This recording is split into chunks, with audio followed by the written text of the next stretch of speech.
আজ আপনাদের এলাকায় মাদ্রাসা ইসলামিয়া সুবর্ণপুর খারাটি ও এতিমখানা এই জলসা দীর্ঘ বছর ধরে হয়ে আসছে।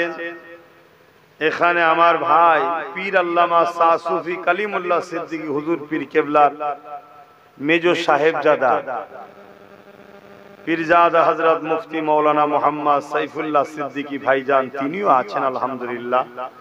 এলাকার আরো উলামা হযরত আলাউদ্দিন সাহেব, বাকিবুল্লাহ সাহেব আরো অনেকে আলোচনা করেছে। আমি অধম এসেছি সংক্ষেপ সময় বর্তমান পরিস্থিতিকে সামনে রেখে গুটি কত কথা আপনাদের কাছে বলবো। এই পৃথিবীতে দুটো দল ছিল, আছে, কিয়ামত পর্যন্ত থাকবে।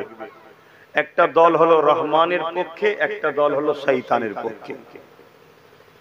রহমানের দলের মধ্যে আবার অনেক কটা গ্রুপ আছে, কেউ এ ক্যাটাগরি, কে বি ক্যাটাগরি, কে সি ক্যাটাগরি, কে ডি ক্যাটাগরি, কিন্তু সবাই রহমানের দিকে। ঠিক ইবলিসের দলেও কোয়ালিটি আছে, এর মধ্যে অনেক গ্রুপ আছে, কিন্তু রহমানের দলের প্রত্যেকের টার্গেট হলো আল্লাহকে খুশি করা, নবীকে খুশি করা, জান্নাতে যাওয়া। আর ইবলিসের দলের প্রত্যেকের টার্গেট হলো আদম সন্তানকে ইসলাম থেকে দূরে সরিয়ে জাহান্নামে নিয়ে যাওয়া। এই হচ্ছে মূল কাজ, সার অংশ এই জায়গাতে, সবকিছুর মূল এই জায়গায়। তাই ইতিহাসের পাতা বলছে যুগে যুগে ইসলামের উপরে কিন্তু বাধা এসেছে। নতুন করে একটা পরিকল্পনা আমাদের কাছে আনা হচ্ছে, সেটা হলো এটা ইসলাম নাকি ১৫০০ বছরে। ইসলাম নাকি কত বছরে? ১৫০০ বছরে। আমার কওমের হাজারো নয় লাখো ছেলের মধ্যে ঢুকে গেছে ইসলাম ১৫০০ বছরে।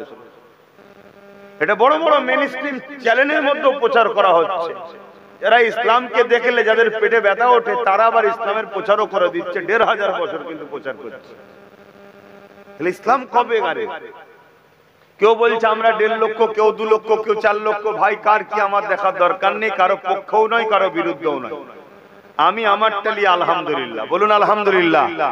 ইন্নাদ দীনা ইনদাল্লাহিল ইসলাম। আল্লাহ আমাদেরকে ইসলাম মিলিয়েছে, যে ধর্ম আল্লাহ বলছে আমার মনোনীত ধর্ম। জোরে বলুন সুবহানাল্লাহ।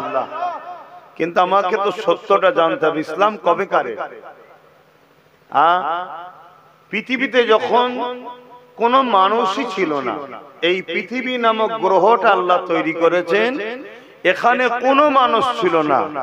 দুটো মানুষ প্রথম এসেছিলেন, আর একজন এসেছিলেন রুহানি ভাবে। কথা বুঝে আসছে? কিন্তু জাহিরি সূরাতে দুজন এসেছিলেন, একজন হলো বাপ আদম, আর একজন হলো মা হাওয়া। তিনারা ছিলেন ইসলামের অনুসারী। জোরে বলুন সুবহানাল্লাহ। ইসলামের প্রথম কথা হলো লা ইলাহা ইল্লাল্লাহ, নেই কোন ইলাহা এক আল্লাহ ছাড়া। বাপ আদম মা হাওয়া এক আল্লাহর দাসত্ব করেছে, তার মানে ইসলাম ধর্ম মানতেন। জোরে বলুন সুবহানাল্লাহ। কিন্তু খুশির বিষয়, বুঝার বিষয় হলো এটাই, বাপ আদম কিন্তু সর্বপ্রথম এসেছিলেন হিন্দুস্তানে, মা হাওয়া এসেছিলেন জাজিরাতুল আরবে, অর্থাৎ ভারতবর্ষে। ইসলাম পৃথিবীতে যখন কোনো মানুষ ছিল না, বাপ আদমের দ্বারা ভারতে ইসলাম এসেছে। জোরে বলুন সুবহানাল্লাহ। এতে আমরা গর্বিত নাকি? কথা বলুন। আমার ভারত সারে জাহাं से अच्छा, हिंदुस्तान हमारा। सारे जहां से अच्छा बोलिए, हिंदुस्तान हमारा। क्यों सारे जहां से अच्छा हिंदुस्तान हमारा? ये तो जानना पड़ेगा, क्योंकि डायरेक्ट जन्नत से पहले जो बसर आए हैं हिंदुस्तान में तशरीफ लेके आए हैं। बोलिए सुभान अल्लाह। और एक खुशी की बात है, আরো একটা খুশির কথা হলো এটাই, বাপ আদমের পেশিনাতে নূরে মুহাম্মদও হিন্দুস্তানে এসেছিলেন। জোরে বলুন সুবহানাল্লাহ। আরো জোরে বলুন সুবহানাল্লাহ। তাহলে আমরা হিন্দুস্তানবাসী ধন্য না ধন্য নয়? জোরে বলুন। আমরা বড় সৌভাগ্যবান, ধন্য আমরা। আমরা এমন একটা দেশের মানুষ যে দেশে বাপ আদম আলাইহিস সালাম এসেছিলেন, আর আব্বাজানের পেশিনাতে নূরে মুহাম্মদ রাসূল রক্ষিত ছিল। দয়াল নবী ও বাপ আদমের হুজুরের পেশিনা মোবারকে অবস্থাতে হিন্দুস্তানে এসেছেন। জোরে বলুন সুবহানাল্লাহ। তাহলে হিন্দুস্তান আমাদের বাপের, ঠিক তো নাকি? এক কথা বলুন, কিন্তু ছেলেগুলো ইদিক উদিক হয়ে যাওয়ার জন্য আজকে নিজের ঘরে থাকা বিপদ হয়ে গেছে। আসুন ইসলামকে চিনুন। তাহলে যুগে যুগেই কিন্তু ইসলামের বিরুদ্ধে ষড়যন্ত্র হয়েছে, শুধু আমার নবীর বেলায় নয়, যুগে যুগে নবী আলাইহিস সালামদের উপরে হয়েছে। ইব্রাহিম নবীর বেলায় হয়েছে, মুসা নবীর বেলায় হয়েছে। হযরতে মুসা আলাইহিস সালামের সময় তো জালিম ইসলামের দুই শ্রেণীর লোক সবচেয়ে বড় দুশমন ছিল। এক শ্রেণী হলো জালিম শাসক, দ্বিতীয় হচ্ছে ধর্মের নামে যারা ভণ্ডামি করে, তারা হলো ইসলামের মূল সারিতে দুশমন। কেন? এরা জানে ইসলামের আলোতে আমাদের 2 নম্বরিটা বারবার ধরা পড়ে যায়, তাই ইসলাম নামক আলোকে এরা বন্ধ করতে চায়। বুঝাতে পারছি তো নাকি? আপনারা শুনছেন তো নাকি? এজন্য এই বাতি এরা বন্ধ করে দিতে চায়। কিন্তু যে বাতি আল্লাহ জ্বালায়, পৃথিবীর কোন শক্তি আছে বন্ধ করতে পারে? জোরে বলুন। যারা বন্ধ করতে গেছে আল্লাহ তাদেরকে ওই আগুনেই পুড়িয়ে ছারখার করে দিয়েছে, যে বাতি আল্লাহ জ্বালিয়েছে। আজকে প্যালেস্তাইনকে আল্লাহ পাক টিকিয়ে রেখেছে। যারা মিটাতে চেয়েছিল সে আমেরিকা দেখুন আজকে আগুনের মধ্যে পুড়ে ছারখার হয়ে যাচ্ছে। খবর পেয়েছেন না? পান আল্লাহ ছাড় দেয়, ছেড়ে দেয় না। আল্লাহ ফেরাউনকেও ছাড় দিয়েছিল, ছেড়ে, নমরুদকে ছাড় দিয়েছিল, ছেড়ে দেয় নাই। আজকে বিশ্ব জুড়ে ইসলামের উপর জুলুম হয়। আমরা অনেক প্রতিবাদ আন্দোলন করি, কিন্তু আজ দুর্ভাগ্য আমাদের মাতৃভূমি ভারতবর্ষে ইসলামের পিছনে লেগে গেছে। কে বলছে মসজিদ মাদ্রাসা ওয়াকাফকে মিটিয়ে দেবো, কথা বুঝে আসছে না? আবার কেউ বলছে মাদ্রাসায় সব জঙ্গি ট্রেনিং দেওয়া হয়, আতঙ্কবাদী ট্রেনিং দেওয়া হয়, কথা বুঝে আসছে? অথচ ভারতবর্ষকে শক্তি করেছেন যিনি, যার ওসিলায় ভারত শক্তি, কে? এপিজে আবুল কালাম। তিনি কিন্তু মাদ্রাসা। আর গান্ধী বাবুকে যিনি বোম মেরে উড়িয়েছে তিনি কিন্তু মাদ্রাসা নয়। কথা কিছু মাথায় ঢুকছে? কিন্তু এদের বলি আছে, এদের হাতে মিডিয়া আছে, এদের হাতে ক্ষমতা আছে, এদের কাছে ম্যান্ডেট পাওয়ার, ম্যানি পাওয়ার, মান পাওয়ার, মিসাইল পাওয়ার এদের হাতে। এরা যা খুশি করছে। কিন্তু আমি আজ আপনাদেরকে একটা পাওয়ারের কথা বলে যাব। ওই পাওয়ারটা আমাদের ঘরে তৈরি করতে হবে। কারণ ইতিহাসে এর আগেও দেখেছি ইসলামের পিছনে অনেক জালিম লেগেছে, কিন্তু মিটাতে পারেনি। আমি যদি ডাইরেক্ট আমার রাসূলুল্লাহ থেকে আলোচনা করি, কেন সময় অনেক লাগবে। তামান নবীর ইসলাম যখন প্রচার করে নবী পাকের উপরে ডিস্টার্ব করেছিল না করেনি? এই দুই শ্রেণীর লোক করেছিল। এক হলো জালিম শাসক আবু জেহেল, উতবা, সাইবা, আবু লাহাব, এমনকি রোম, পারস্য, সিরিয়া, কিসরা, এরা সব জুলুম করেছিল। আরেক শ্রেণী জুলুম করেছিল কারা? তৎকালীন সময় দাবি ছিল আমরা মুসাকে মানি, ঈসাকে মানি, কিন্তু তারা নিজেদের মন মতো করে আসমানি কিতাবকে বিকৃত করে নিয়েছিল। তারা কিন্তু আমার নবীর বিরোধী করেছিল। কেন? আমার নবী আসাতে তাদের ধর্মের যে গুরুত্ব, তারা যে ধর্মগুরু সেজে বসেছিল, সব ব্যান্ড হয়ে গেছে। মুহাম্মদ রাসূলকে তাবেদারি করতেই হবে। জোরে বলুন সুবহানাল্লাহ। তারা বিরোধী করেছিল, আমার নবীর উপরে জুলুম করেছে। আমাদের উপরে তো জুলুম হবে, দোনো জাহানের সুলতানের উপর জুলুম হয়েছে। ইতিহাস বলে আমার নবী পাকের উপরে কিভাবে জুলুম করেছে। আল্লাহ নবী যখন আমার আল্লাহকে সিজদা করতেন, ওই সময় মক্কা জালিম আবু জেহেল, উতবা, সাইবা, আবু লাহাব এরা তাদের লোকদের দিয়ে আমার নবী পাকের পিঠে পচা দুম্বা বা উটের ভুঁড়ি চাপিয়ে দিত। আল্লাহ নবী মাথা তুলতে পারতেন না। খাতুনে জান্নাত তাকিয়ে সেই পচা দুম্বার ভুঁড়িগুলো নাবিয়ে দিতেন। আল্লাহ নবী তারপরে মাথা তুলতেন। এমনও দিন গেছে আল্লাহ নবীকে পুরো ভুঁড়ি দিয়ে চাপিয়ে দিয়েছে, দুর্গন্ধময় পচা ভুঁড়ি। আমার নবী পাক নিঃশ্বাস নিতে পারছে না। খাতুনে জান্নাত এসে সেটাকে সরিয়ে দেয়। আমার নবী পাক তারপরে মাথা তুলেছিলেন। এ যুবকেরা, তরুণেরা, বাপেরা, ওই সময় খাতুনে জান্নাত বদদোয়া করতে লাগলেন, এ আল্লাহ, বারবার আমার আব্বাকে যেন কষ্ট দেয়, আপনি তাদেরকে ধ্বংস করে দেন। আল্লাহ নবী খাতুনে জান্নাতের মুখে হাত হাত দিয়ে বলেছিলেন, মা তুমি আমার শরীরের টুকরা, তুমি যদি বদদোয়া করো তাহলে এই উম্মাহ ধ্বংস হয়ে যাবে।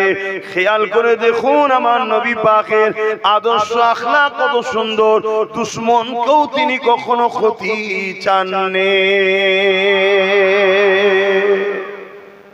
কিন্তু আমার নবীর উপরে জুলুম চারিদিক দিয়ে হয়েছে। আমার নবীকে সোশ্যাল বয়কট করেছে। আমার নবী পাহাড়ে চলে গেছে, গাছের পাতা ফলমূল খেয়ে রয়েছে পাহাড়ে, রাতের আড়ালে দিনের প্রচার করে। শুনছো আমার যুবকরা?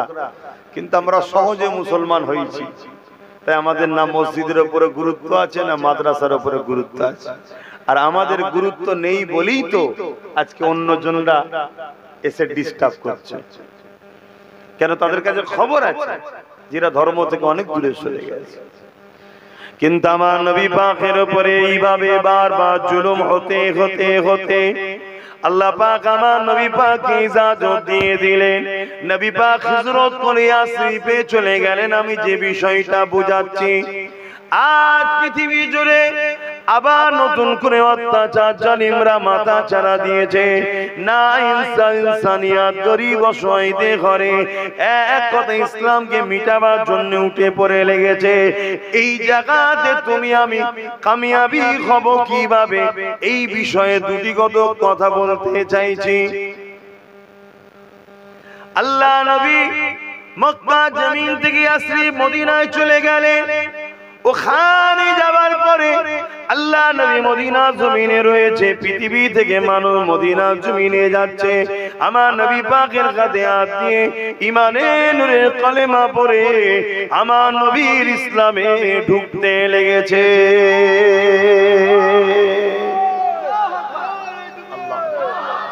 এই খবরটা মক্কা সন্ত্রাস আবু জেলের কাছে চলে গেল। মক্কা জঙ্গি সন্ত্রাস আবু জেল, উতবা, সাইবা, এদের কাছে খবর চলে গেল যে মুহাম্মদ রাসূল ওখানে বড় আরামে আছে, দ্বীনের প্রচার করছে, মানুষ দলে দলে যাচ্ছে।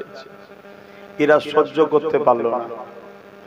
তখন বললো আর কিছু করার নেই, চলো মদিনার উপরে হামলা করবো। আমরা ভাবলাম হয়তো মক্কা থেকে তাকে জুলুম করে তাড়িয়ে দিয়ে আমরা হয়তো নিস্তেজ থাকবো, কিন্তু না, আস্তে আস্তে সব জায়গার মানুষ তো চলে যাচ্ছে।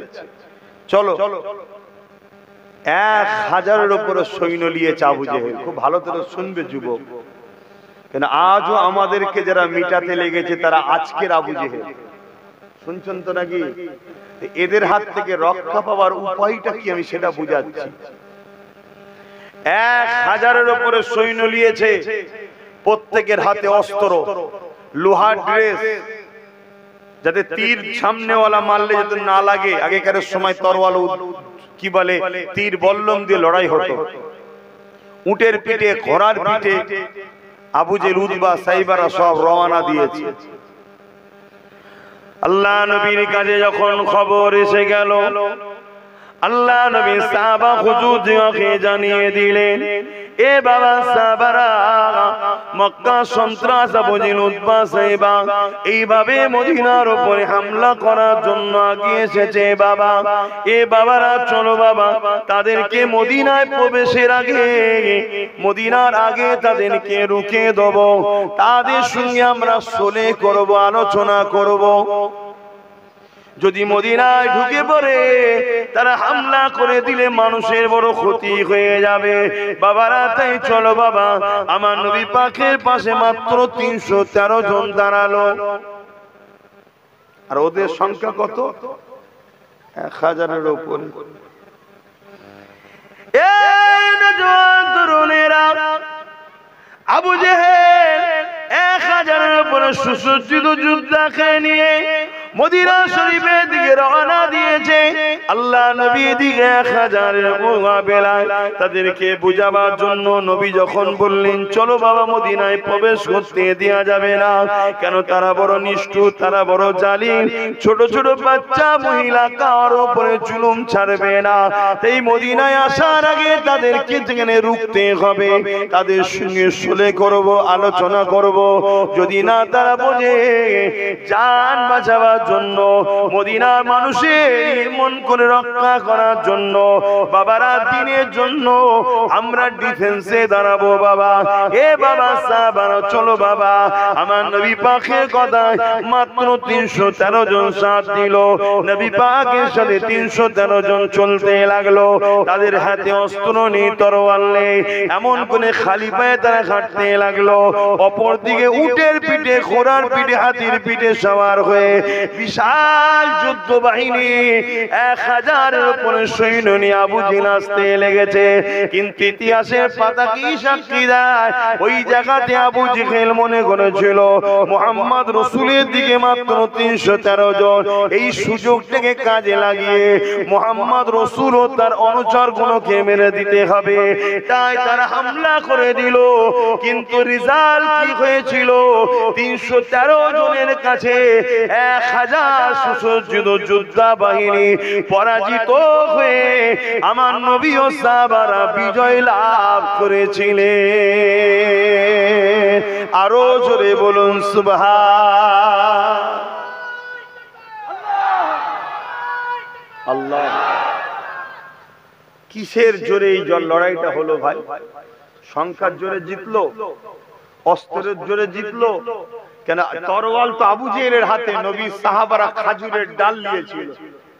তরোয়াল একদিকে আর খাজুরের ডাল একদিকে, দুনিয়া সবাই বলবে খাজুরের ডাল আলাদা মারা গেছে, কিন্তু ইতিহাস এখানে উল্টো বলছে। কি বলছে? তরোয়াল ওয়ালা বাহিনী হেরেছে, সংখ্যা যাদের বেশি তারা হেরেছে, যাদের ম্যান পাওয়ার, অস্ত্র পাওয়ার তারাই হেরেছে। জিতেছে কারা? যাদের হাতে অস্ত্র ছিল না, তরোয়াল ছিল না, তীর ছিল না, বল্লম ছিল না, তারপরে সংখ্যাও কম, তারা জিতেছে। প্রশ্ন কি হয় না কি করে জিতলো? প্রশ্নের উত্তর এটাই, আবু জেহেল বাহিনীর কাছে অস্ত্র পাওয়ার ছিল, সাহাবাদের ছিল না। আবু জেহেল বাহিনীর কাছে ম্যান পাওয়ার ছিল, সাহাবাদের ছিল না। আবু জেহেল বাহিনীর কাছে সুপার পাওয়ার ছিল, ম্যান্ডেট পাওয়ার ছিল, সাহাবাদের কাছে ছিল না। কিন্তু সাহাবাদের কাছে একটা পাওয়ার ছিল যেটা ওদের কাছে ছিল না, ওই পাওয়ারটার নাম হলো সিনার পাওয়ার, অর্থাৎ ঈমানের পাওয়ার। জোরে বলুন সুবহানাল্লাহ, আরো জোরে বলুন সুবহানাল্লাহ। তাই ঈমানের পাওয়ার হেড অফিস হলো মাদ্রাসা, পাওয়ার সেন্টার হলো মাদ্রাসা, ওখান থেকে ঈমানের পাওয়ার শিক্ষা দেওয়া হয়। তাই দুনিয়ার জালিম আজকের আবু জেহেলরা চাইছে মাদ্রাসাগুলোকে বন্ধ করে দাও, যাতে করে ঈমানের পাওয়ারের জায়গা শিক্ষা দেওয়াটা বন্ধ হয়ে গেলে আর এরা পাওয়ার পাবে না। আজকের আবু জেহেলরা দেখছে তো মাল ক্ষমতা আমাদের হাতে, পাওয়ার আমাদের হাতে, মিলিটারি আমাদের হাতে, পুলিশ আমাদের হাতে, সব আমাদের হাতে। সেদিন যেমন আবু জেহেল পেয়েছিল সংখ্যা কম, মেরে দে, আজকেও ভাবছে যে সংখ্যা কম, এই সুযোগে মেরে দে। শুনছেন তো নাকি? কিন্তু আমাদের কামিয়াবি হতে গেলে কি পাওয়ার লাগবে? বলুন বলুন বলুন। সিনার পাওয়ার, অর্থাৎ ঈমানের পাওয়ার। ঈমানের পাওয়ার, সিনার পাওয়ার বারে দুটো জিনিস থাকলে, একটা হলো আল্লাহর ভয়, দ্বিতীয় হলো নবীর প্রেম ও আদব। জোরে বলুন সুবহানাল্লাহ। আল্লাহ বা সূরা রহমানের মধ্যে বলেন, ওয়ালিমা খাফা মাকাম রাব্বিহি জান্নাতান। এ দুনিয়া মানুষেরা, আমি আল্লাহ আমাকে ভয় করো, আমাকে ডর করো, আমাকে খৌফ করো। যারা আমাকে ভয় করে, ডর করে, খৌফ করে, আমি আল্লাহ তাদেরকে দুটো জান্নাত দেব। এ যুবকেরা, তরুণেরা, বাপেরা, মায়েরা, যদি আপনার জিন্দেগিতে চলতে গিয়ে কোনো অন্যায় কাজ করতে যাচ্ছেন, হঠাৎ করে আল্লাহর ভয় দিলে জেগে উঠলো, না এই কাজ আমি করব না, আমার আল্লাহ পাক নারাজ হয়ে যাবে। আল্লাহর ভয়ে যদি আপনি পাপ কাজ থেকে ফিরে আসতে পারেন, ওয়াদা আল্লাহে হক্কুন, আল্লাহর ওয়াদা সত্য, আল্লাহ আপনাকে দুটো জান্নাত দান করবে।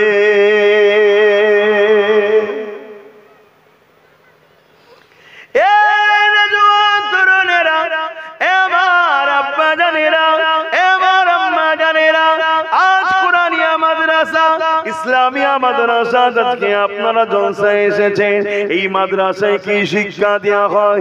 এই মাদ্রাসাতে সিনা শিক্ষা দেওয়া হয়, সিনা শিক্ষা দেওয়া হয়। স্কুল কলেজ ভার্সিটিতে পেটে শিক্ষা দেওয়া হয়, কি করে দুনিয়ায় তুমি কারবার করবে, ব্যবসা করবে, খাবে কি করে, বেঁচে থাকবে কি করে, পেট কি করে চলবে, ওই শিক্ষা স্কুল কলেজে দেওয়া হয়। কিন্তু মাদ্রাসাতে কি শিক্ষা দেওয়া হয়? ভালো মানুষ কি করে হবে, চরিত্রবান কি করে হবে, মা বাপকে কিভাবে ভালোবাসতে হবে। কারণ স্কুলে শিক্ষা পাওয়ার পর ডাক্তার হয়েছে, মাস গেলে 5 লাখ 10 লাখ 20 লাখ ইনকাম করে। কিন্তু এমন অনেক ডাক্তারের মা বৃদ্ধাশ্রমে রয়েছে, কিন্তু মাদ্রাসায় শিক্ষা করা মসজিদের ইমাম হয়েছে, মাসটা গেলে 4000 5000 পায়, কোন রকম চলে।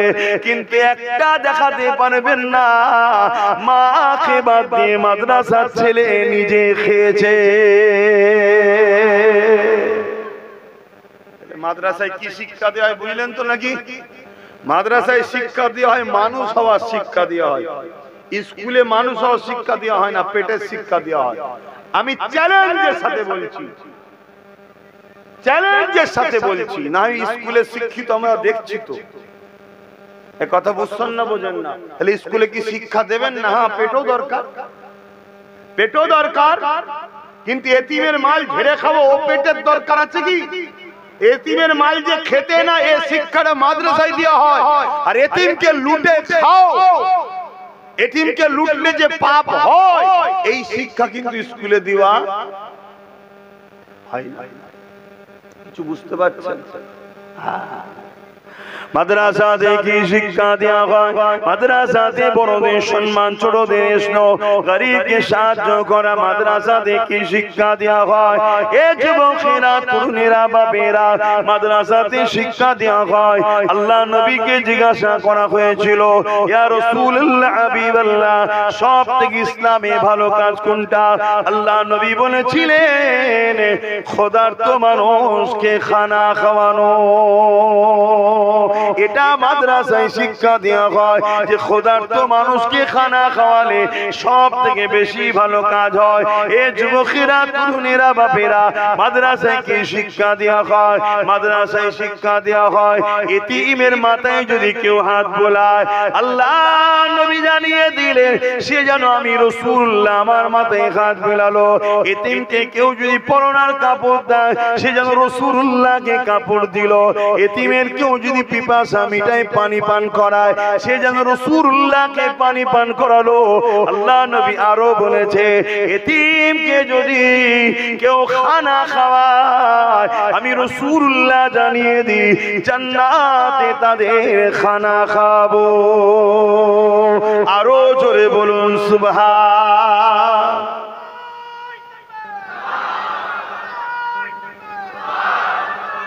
এইটা শিক্ষা দেয় কোথা বলুন? মাদ্রাসায়। এতিমের গুরুত্ব কিন্তু স্কুলে শিক্ষা দেওয়া হয় না। আমি স্কুলের বিরুদ্ধে নয়, আমি কলেজে পড়েছি, কিন্তু দুটোই দরকার আছে, ঠিক না বেঠিক? ভালো মানুষ যদি না হও, এতিমের সম্পদ ঝেড়ে খাচ্ছে। দেখো বড় বড় অফিসাররা বসে বসে খাচ্ছে না, খাই না কেন? ওর মধ্যে এতিমের যে কি গুরুত্ব, এতিমকে কি ভালোবাসতে হয়, এতিমকে না ভালোবাসলে কি পাপ হয়, এই শিক্ষাটা কিন্তু ওর মধ্যে নাই।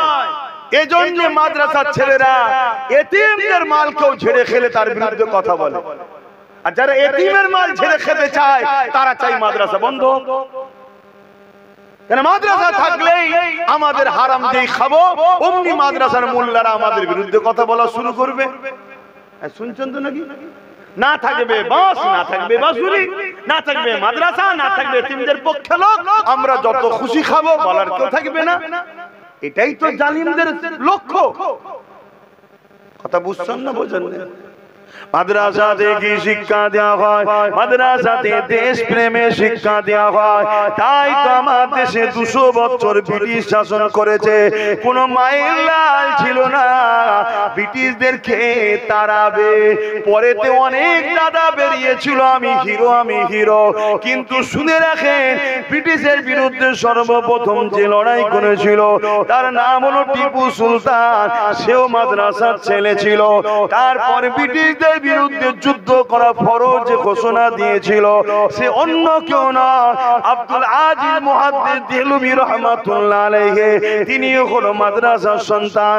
তাই দিল্লির বুকে 50,000-এর উপরে মাদ্রাসার ছেলেরা মাতৃভূমির জন্য জীবন দিয়ে দিয়েছে। এই যে দেশকে ভালোবাসতে হয়, এই শিক্ষাটা আমার মাদ্রাসা থেকে পাওয়া যায়। আজকে যারা মাদ্রাসার বিরোধী করছে তাদেরকে খেয়াল করে দেখুন, তারা দেশের সম্পদ চুরি করে বিদেশে পাঠাচ্ছে, সুইস ব্যাংকের টাকা পাঠাচ্ছে, দেশের জিনিসপত্র চুরি করে নিচ্ছে, দেশকে খুগলা করে দিচ্ছে, দেশকে শেষ করে দিচ্ছে। যত দেশের গাদ্দার গুলো আছে তারা কখনো চায় না মাদ্রাসা থাক। কেন? মাদ্রাসা থাকলে হুব্বুল ওয়াতান শিখবে, দেশকে ভালোবাসবে। দেশকে লুটতে আমরা যখন যাব, কেউ না বিরোধী করুক, মাদ্রাসার ছেলে আব্বাস সিদ্দিকী বিরোধী করবে। তাই মাদ্রাসা তৈরি করতে দিও না। না থাকবে বাস, না থাকবে মাসুরি, না থাকবে মাদ্রাসা, না থাকবে দেশের চোরদের বিরুদ্ধে কথা বলা। শুনছেন না? শুনে তাহলে মাদ্রাসার দুশমন কারা বুঝতে পারছেন না? যত সব 2 নম্বর চোর, চরিত্রহীন, গুন্ডা, ডাকাত, ফরমাল, জিনাখোর, মাতালখোর, গেঁজাখোর, এতিমদের লুটে করে, গরিবদের যারা লুটে খায়, তারা সব দেখুন মাদ্রাসার দুশমন। একটা ভালো লোক দেখান তো মাদ্রাসার বিরুদ্ধে আছে? একটা ম্যান, ওয়ান ম্যান দেখান, উপর থেকে নিচে পর্যন্ত দেখা। আমি প্রমাণ করে দেবো আপনাকে। হয় চোর, তার মধ্যে একটা খসলত থাকবে, একটা খসলতের মধ্যে একটা থাকবে, হয় সে চোর, আর নাই দুর্নীতির সঙ্গে জড়িয়েছে, নাই ঘুষখোর, নাই মাতাল, নাই বাড়ে যায়, নাই পরিবার থাকার পর অন্য স্ত্রীর দিকে টার্গেট করে, আর নাই এতিম গরিবদের মাল ঝেড়ে খায়, নাই খুনি, নাই দেশদ্রোহী। কথা শুনছেন না? শুনেন না? আমার কথা বুঝছেন না? আমি মাদ্রাসার মাহফিলে এসেছি, মাসালে বলছি, কিন্তু দুঃখ কোন জায়গায় জানেন? আমার কম যারা বলে আমরা মুসলমান, নবীর উম্মত, তারাই এখন মাদ্রাসার দুশমনদের বন্ধু হয়েছে। এটা হলো দুঃখ। এটা কি দুঃখ? আর এই সকল মুসলমানকে আরবিতে বলা হয় মুনাফিক। শুনছেন তো নাকি? এই আপনারা কি মাদ্রাসার দুশমন না পক্ষে? হাত তুলে সাক্ষী দেন, মাদ্রাসার দুশমন না পক্ষে? হাত লম্বা করে তুলেছেন তো নাকি? এই মাদ্রাসার পক্ষে? তাহলে তাকবীর দান তো দেখি। নারে তাকবীর, নারে তাকবীর, নারে দিবে। এই হাতগুলো সত্য? তাহলে মাদ্রাসাতে একদল লোক ভাঙতে চাইছে, তাহলে আমরা বাঁচাবার জন্য নিজের জানমাল দিয়ে হলো মাদ্রাসাকে বাঁচাবার জন্য দাঁড়াবো না? দাঁড়াবো না? কারা দাঁড়াতে চান আর একবার হাত তুলে দেখান, বলুন মারহাবা, নারে তাকবীর, মাশাআল্লাহ। তাই নাকি? 50টা লোক বলুন তো নাম লিখা হবে আগামী দিন কোন জায়গায় মাদ্রাসার জন্য লড়াই করতে হলে আপনাকে নিয়ে যাওয়া হবে। 50টা লোকের নাম লিখা হবে এই মাহফিল থেকে। আগামী দিন কোন জায়গায় মাদ্রাসা কেউ ভাঙতে গেলে আমরা যাব নিজেদের বুকের তাজা খুন দিয়ে মাদ্রাসাকে রক্ষা করার জন্য। 50টা লোক হাত তুলে বলুন নাম লিখা হবে। তুলুন কে দেখি। আরে বাবা, সবাই যাবে? এই সবাই যাবে? সর্বনাশ করেছে, তাই নাকি? হাত নাবান, হাত নাবান, হাত নাবান, হাত নাবান। এবারে অরিজিনাল ভাতটা টিপে দেখবো। 50টা লোক বলুন তো 1000 কোটি টাকা মাসে দিতে পারবে? বলুন দেখি এবারে। কোন বেশি নয়, 50টা লোক হাত তুলে বলুন। নগদ থাকলে নগদ দেবেন, আর না হয় নাম লিখিয়ে নেবেন, পরে দেবেন। আমি শুধু হাতটা গুনবো আর শুরু করে দেবো। হাতটা লম্বা করে তুলবেন। 50টা লোক মাত্র বলেছি, বেশি চাইনি। কত করে? 1000 করে টাকা। 1000 করে টাকা। হাতটা গুনে নি। 1টা, 2টো, 3টে, 4টে, 5টা, 6টা, 7টা, 8টা, 9টা, 10টা, 11টা, 12টা, 13, 14, 15, 16, 17, 18, 19, 20, 21, 22, 23, 24, 25, 26, 27, 28, 29, 30, 31, 32, 33, 34, 35, 36, 37, 38, 39, 40, 41, 42, 43 আর কই হাত নে পেয়ে দেন আপনারা। 43টা হলো, সেই একটা 44 আর 6টা কই? এই একটা 45 আর 5টা কই? 50টা চাইলাম আর জান দিবার বেলায় সবাই দিলাম। আপনাদের জানের দাম 1000 টাকা। এই 2000 টাকা দেবো।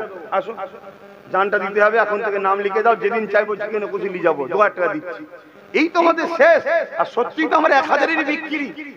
হ্যাঁ, আর 5টা লোক হাত তুলে বলুন নতুন করে যে আমিও 1000 টাকা করে দেবো। কে আছে 5টা লোক? এই 5 জন আগে হাত তোলেন না তো, আর নতুন করে 5 জনের মধ্যে 2টো হাত উঠে গেছে, বলুন মারহাবা। নারী দিবে। আর 3টে লোক হাত তুলে দেন, তারপর শুরু করছি। আর এই আপনারা জান নিচুই যে লিখতে হবে, এখানে জলসা চলবে, আপনি আপনার কাজ করুন, আপনারা আপনাদের কাজ করবেন, আমি আমার কাজ করব। এই সব নাম লিখিয়ে দাও, যার নগদ আছে নগদ দেবে, পাশে নগদ লিখে নেবে। আর 3টে লোক হাত তুলে দেন, জলদি করে বলুন। 3 জনের মধ্যে প্রথম কে হাত তুলে দেখি যে মাদ্রাসার জন্য 1000 টাকা দেবো? কে হাত তুলবে? কই হাত লম্বা করে তোলেন। কে তুললেন? এই মুরব্বী বাপ হাত তুলেছিলেন?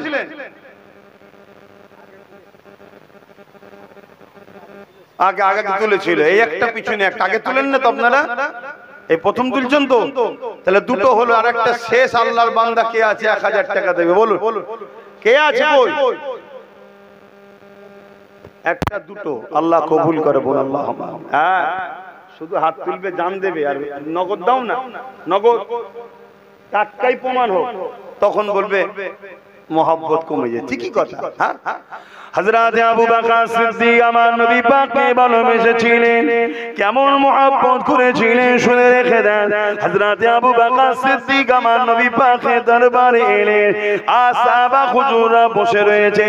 এ বাপের এইদিকে, আপনারা এইদিকে শুনুন, ওরা ওদের কাজ করুক না। এটাও দরকার আছে তো নাকি? এই মাদ্রাসা বাঁচাবার জন্য দরকার আছে।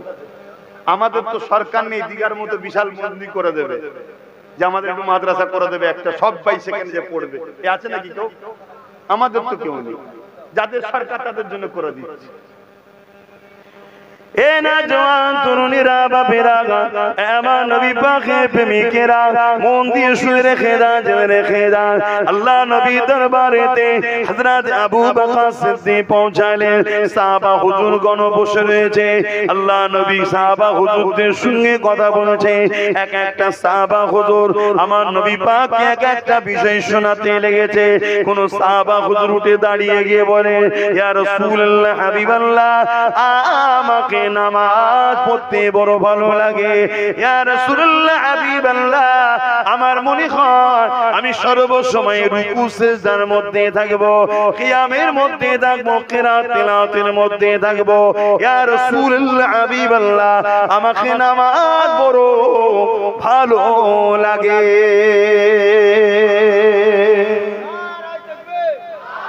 আল্লাহ নবী সাহাবীর কথা শুনে বড় খুশি হয়ে গেলেন। আর একজন উঠে দাঁড়িয়ে গেল, ইয়া রাসূলুল্লাহ, হাবিবাল্লাহ, আমাকে বড় রোজা রাখতে ভালো লাগে। বছরে 5টা দিন আপনি রোজা রাখতে নিষেধ করেছেন, ওই 5টা দিন ছাড়া আমাকে বড় রোজা রাখতে ভালো লাগে। আল্লাহ নবী জানিয়ে দিলে, বাবা এটা বড় খুশির কথা। বাবা নবী আমার আনন্দ হতে লাগলেন। আর এক সাহাবী বলতে লাগলেন, ইয়া রাসূলুল্লাহ, হাবিবাল্লাহ, আমাকে হজ করতে বড় ভালো লাগে। সর্বসময় মনে হয় আল্লাহর কাবাকে আমি তওয়াফ করব। লাব্বাইক আল্লাহুম্মা লাব্বাইক, লাব্বাইক লা শারীকা লাক লাব্বাইক, ইন্নাল হামদা ওয়ান নি'মাতা লাক ওয়াল মুলক লা শারীকা লাক। আল্লাহর কাবাকে তওয়াফ করতে যাব, আল্লাহর কাবাকে তওয়াফ করতে থাকব। ইয়া রাসূলুল্লাহ, হাবিবাল্লাহ, আমি সাহাবী, আমাকে এটা বড় ভালো লাগে। আর এক সাহাবী উঠে বললেন, ইয়া রাসূলুল্লাহ, হাবিবাল্লাহ, আমাকে বড় রোজা রাখতে ভালো লাগে। কেউ বলে নামাজ পড়তে ভালো লাগে, কেউ বলে হজ করতে ভালো লাগে।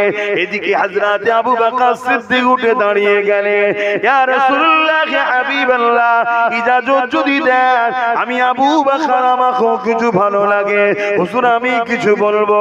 আল্লাহ নবী বলেছিলেন, হে আবু বকর, বলেন আপনি কি বলবেন? হযরত আবু বকর সিদ্দিক বলেছিলেন, ইয়া রাসূলুল্লাহ, হাবিবাল্লাহ, আমাকে সর্বপ্রথম যেটা ভালো লাগে, আপনার কদমের গোড়ায় এসে আপনার নূরের মুখে দিকে তাকিয়ে তাকিয়ে বসে থাকবো। আরো জোরে বলুন সুবহান।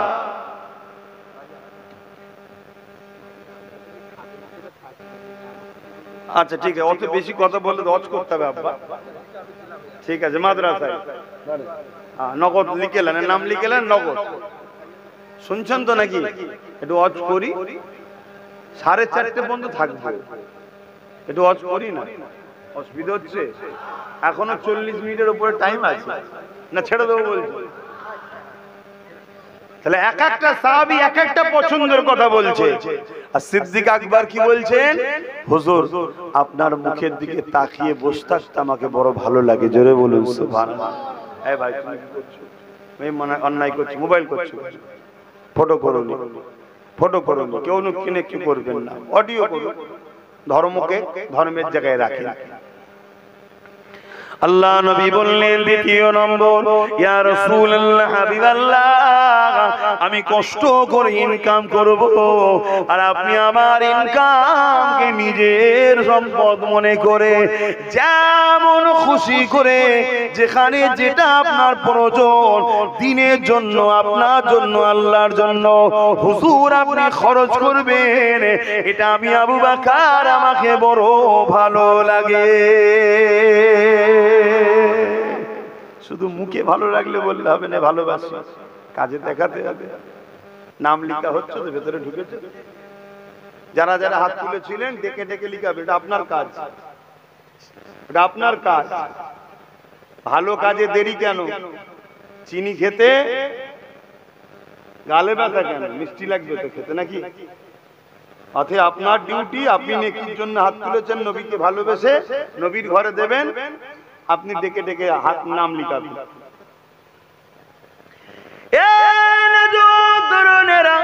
হযরত আবু বকর সিদ্দিক রাদিয়াল্লাহু তাআলা 3 নম্বর বলতে লাগলেন, ইয়া রাসূলুল্লাহ হাবিবাল্লাহ, আমাকে সর্বসময় আপনার কদমের কাছে বসে থাকতে ভালো লাগে।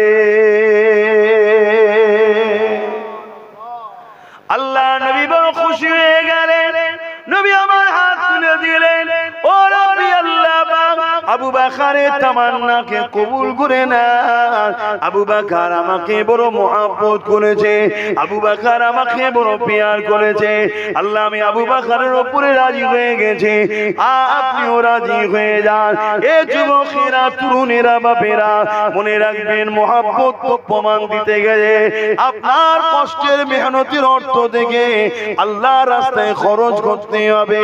তাই তো আমার আল্লাহ বলে দিলেন, তোমরা জানো মাল আমার রাস্তায় খরচ করো, এর বিনিময়ে তোমরা আমার থেকে জান্নাত নাও। জান্নাত এমনি এমনি পাওয়া যাবে না, জান্নাত দিতে গেলে আপনাকে আল্লাহর রাস্তায় জান মাল খরচ করতে হবে। এ যুবকেরা, তরুণীরা, বাপেরা, আমার নবী পাক সাল্লাল্লাহু আলাইহি ওয়াসাল্লামের দোয়া কবুল হয়ে গেল। হযরত আবু বকর সিদ্দিক আমার নবী পাককে দেখতে সব সময় পছন্দ করেছে।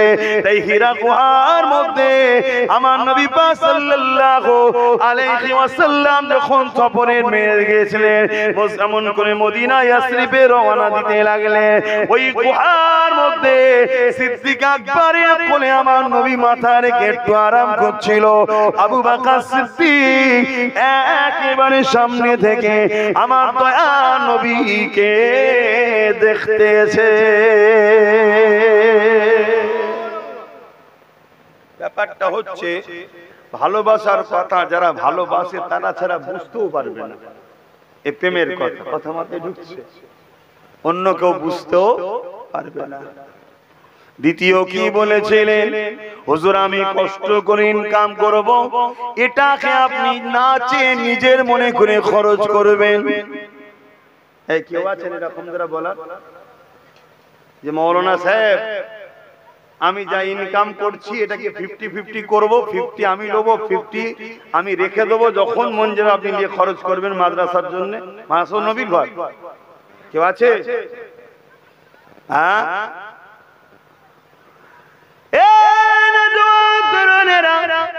হযরত সিদ্দিক আকবর আমার বংশের মুরব্বী, যিনি হযরত সিদ্দিক আকবর আমার নবী পাকের জন্য প্রায় কাঁদতেন, আল্লাহ পাকের দরবারে দোয়া চাইতেন, ও রব্বি আল্লাহ পাক একটা আয়াত নাজিল করে দেন, যে আয়াতে আপনি বলে দেবেন, এ নবীর অনুসারীরা, মুহাম্মদ রাসূল তোমাদের কাছে কোনো কিছু চাইবে না, তোমাদের জান মাল রাসূলুল্লাহ যেমন করে খুশি খরচ করবে।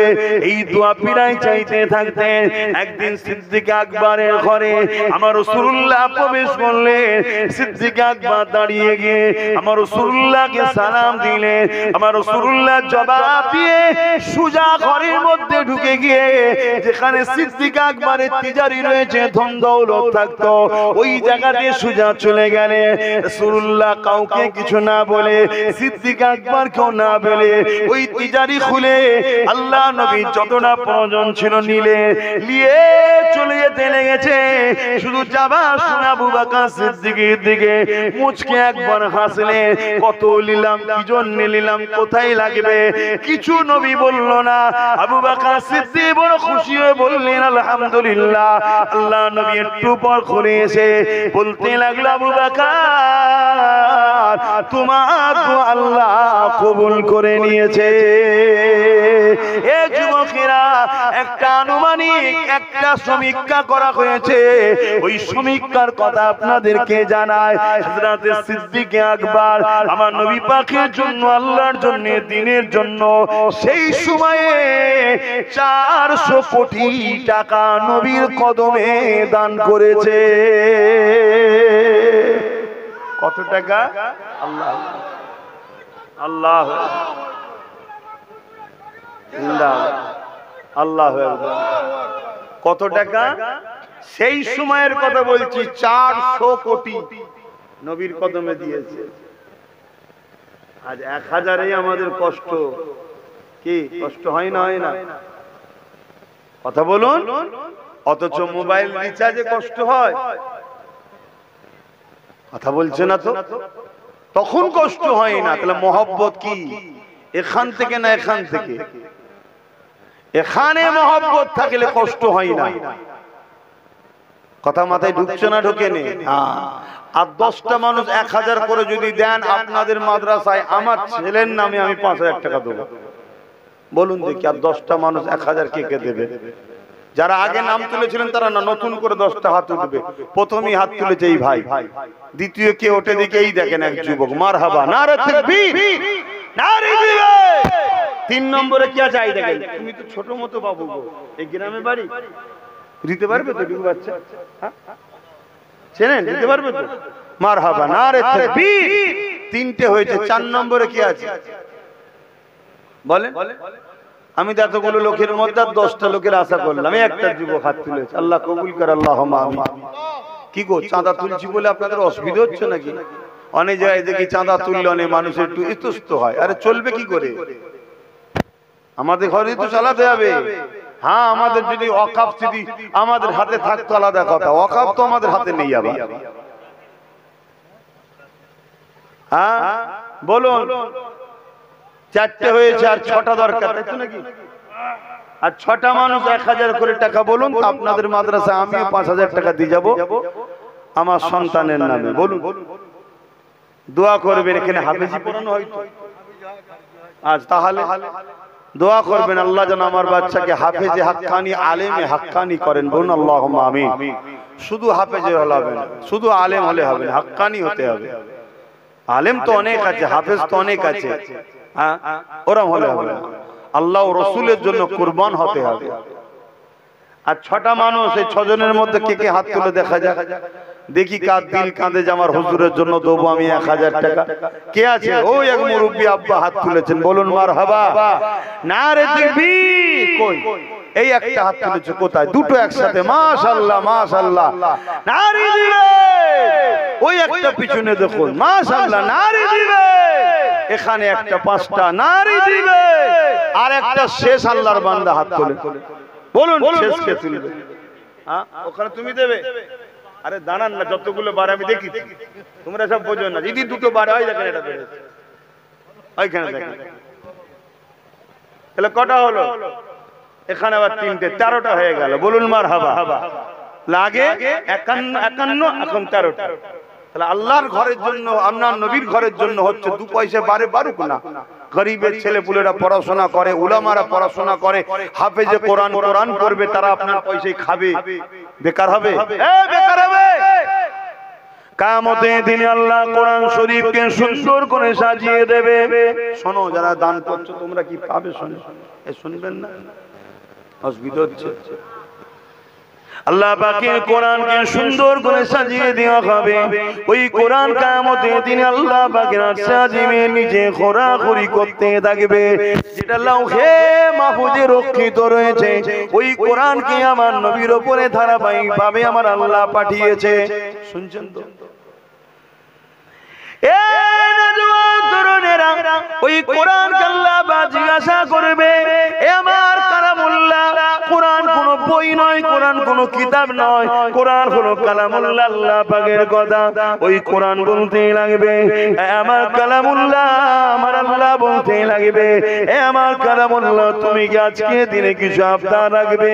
ওই সময় আল্লাহর কালাম বলতে লাগবে, এ আল্লাহ, আমি আপনার বাণী, আমি আপনার কথা দুনিয়া জমিনে যারা আমাদেরকে প্যার করেছিল, আমাকে মহব্বত করেছিল, মুখস্থ করে সিনায় রেখেছিল, বা আমার শিক্ষার ব্যবস্থা করেছিল, বা আমার জন্য কথা বলেছিল, বা আমাকে চুমা দিয়েছিল, আদর করেছিল, আমার পক্ষে দাঁড়িয়েছিল, আল্লাহ আজকে তাদেরকে আমি আপনার জান্নাতে দেখতে চাই। আরো জোরে বলুন সুবহান। এই যুবকেরা, তরুণেরা, ওই দিন আল্লাহ নবী জানিয়ে দিলেন, কোরআনের ওসিলা করে হাফিজে কোরআনকে এবং কোরআনের পড়াশোনার জন্য যারা ব্যবস্থা করত, তাদের উভয়কে আল্লাহ কোরআনের খাতিরে নাজাত দিয়ে দেবে। আরো জোরে বলুন সুবহান। তাহলে সেই জায়গায় আপনারা দান করছেন, আপনাদের কি বেকার হচ্ছে মনে হচ্ছে নাকি? বেকার হচ্ছে।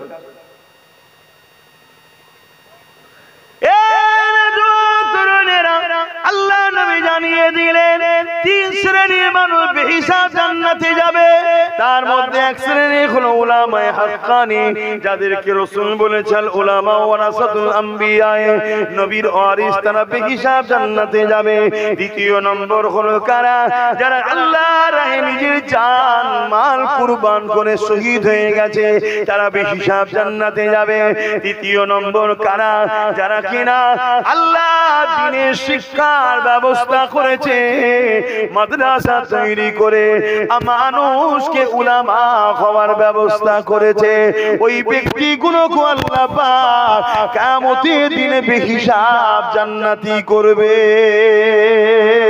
এই যুবকেরা, তরুণেরা, আমার আল্লাহ বড় দয়ালু গো।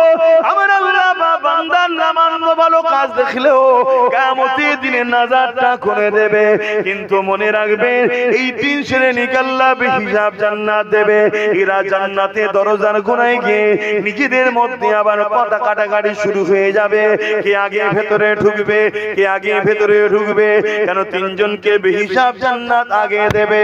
তিনজনের মধ্যে আবার বলবে, আলেম বলবে আমি আগে ভেতরে এন্ট্রি হব, শহীদ বলবে আমি হব। আলেমদের এখানে যারা শিক্ষা দিয়ে পড়াশোনা করিয়েছে, তারা বলবে আমরা আগে যাব। এই যুবকেরা, তরুণেরা, আল্লাহ পাকের ফেরেশতারা চলে আসবে, কি হয়েছে আপনাদের? তখন তারা বলতে লাগবে, না আমি শহীদ হয়েছি আল্লাহ দ্বীনের জন্য। নবী বলেছেন বেহিসাব প্রথম জান্নাতে যাবে, আমি যাব। ওই সময় ফেরেশতা বলবে, তোমরা যে বেহিসাব জান্নাতে প্রথম যাব, এই শিক্ষা তোমাদেরকে কে দিয়েছে? বলবে উলামারা দিয়েছে। আল্লাহর ফেরেশতারা বলবে, তাহলে উলামারা তোমাদের উস্তাদ হয়, উস্তাদ আগে থাকবে, ছাত্র পিছনে থাকবে। ওই সময় দ্বিতীয় ব্যক্তিকে জিজ্ঞাসা করা হবে, তোমরা কি করেছো? তখন তারা বলবে, আল্লাহ দ্বীনের জন্য আমরা ধন দৌলত ব্যয় করেছি। উলামারা বলেছে আমরা আল্লাহর জান্নাতে বেহিসাব যাব। আবার ফেরেশতারা বলবে, তাহলে উলামারা কোনো তোমাদের উস্তাদ, উস্তাদ আগে থাকবে, ছাত্র প্রথমে পিছনে থাকবে। ওই কিয়ামতের দিনে আলেমরা আগে জান্নাতে যাবে। এই যুবকেরা, তরুণেরা, কিন্তু আলেমদের সঙ্গে মিশতে পারলে, ওই আলেমদের কাতারে থাকতে পারলে, আলেমদেরকে প্যার করতে পারলে, কিয়ামতের দিনে তাদের সঙ্গে নাজাত হয়ে যাবে। নবী আমার জানিয়ে দিয়েছে, কেউ যদি আলেমের সঙ্গে এক খানচাই খেয়েও থাকে, কেউ যদি আলেমের সঙ্গে এক দস্তখানে খেয়েও থাকে, কিয়ামতের দিনে এই রকম ব্যক্তিও ওই আলেম আলেমের কাতারে আল্লাহ জান্নাতি হয়ে যাবে। এ যুবকেরা গল্প করছি না, বুখারী হাদিস বলছি, আল মারউ মা মান হাব্বা, দুনিয়ায় যে যাকে ভালোবাসবে পরকালে তার সঙ্গে জান্নাতে যাবে। একজন আলেমে হাক্কানি ওসিলা করে ৭০,০০০ এমন ব্যক্তিকে আল্লাহ জান্নাতি দেবে যারা কিনা জাহান্নামী ঘোষণা হয়ে যাবে। আর একজন হাফেজে হাক্কানি ওসিলা করে ৭০ জন এমন ব্যক্তিকে আল্লাহ জান্নাতি করবে যারা কিনা জাহান্নামী ঘোষণা হয়ে যাবে। তাই মনে রাখবেন, আপনি যদি উলামাদের পিছনে খরচ করেন, মাদ্রাসা বানান, ছাত্রদেরকে খাওয়ান, তুলাবাদের পিছনে যদি আপনি অর্থ ব্যয় করেন, সামান্য অর্থ আপনার কিয়ামতের দিন নাজাতের ওসিলা হয়ে যেতে পারে। মাদ্রাসায় কোন বাচ্চাগুলো আসে, যাদের বাপ মা গরিব তাদের বাচ্চারাই আসে, যাদের বাপ মা বড় লোক মুসলমান ঘরের ছেলেরা, তারা তো আজ কোরআন শেখায় না, যারা স্কুলে পাঠায়, স্কুলে শেখায় কি হাট্টি মাটি মাটি, যারা মাঠে পারে ডিম, তাদের খাড়া দুটো সিং, ওই সিং দিয়েই বুড়ো বয়সে বুড়ি বয়সে মাকে মাকে দেবে। তাহলে আমি কি স্কুলের বিরুদ্ধে? না, আমি অলরেডি নলেজ সিটি তৈরি করছি, ওখান থেকে জজ, উকিল, ডিএম, বিডিও যাতে হয় ছেলেরা পড়াশোনা করে জেনারেল লাইনের পড়াবো। কিন্তু না, আমি বুঝাতে চাইছি এটা যেমন ওটাও দরকার, কিন্তু তেমন ওর শুরুটা যেন কোরআন রাসূলের জীবনীর উপর দিয়ে হয়।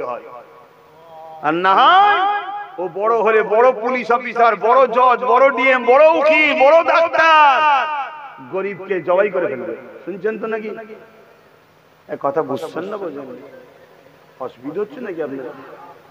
চাঁদা তুললাম বলে কষ্ট হয়ে গেল? আমি ডিস্টার্ব তো করিনি। আমি 2 মিনিট দুটোবার বলেছি, 5 মিনিটও সময় লাগেনি। খেয়াল করে দেখেন, আমি দুবার বলেছি, 5 মিনিটও মনে সময়, বাকি সময় জলসাই করছি। অসুবিধা হচ্ছে নাকি আপনার? তাহলে বলুন, আমি ছেড়ে দিই। তাহলে এত ঝিমিয়ে কেন? খাওয়া হয়নি দুপুরে? আমার কিন্তু হয়নি, আলহামদুলিল্লাহ, আল্লাহ জি হালে রেখেছে, শুকরিয়া।